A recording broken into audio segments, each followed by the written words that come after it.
साबिक वज़ीर दाखिला शेख रशीद अहमद ने लियाकत बाग में इंतखाबी जलसे की इजाज़त मांग ली है। शेख रशीद अहमद ने चीफ इलेक्शन कमिश्नर के नाम जेल साल कर दिया।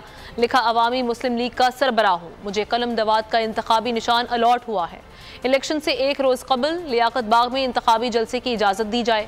शेख रशीद का कहना था कि एहतियात आपको दूसरी मरतबा जेल से ख़त लिख रहा हूँ ताकि मेरी बातों को अमली जामा पहनाया जा सके। बोल उड़ाएगा सबका होश, भूल जाएंगे सब अपना जोश।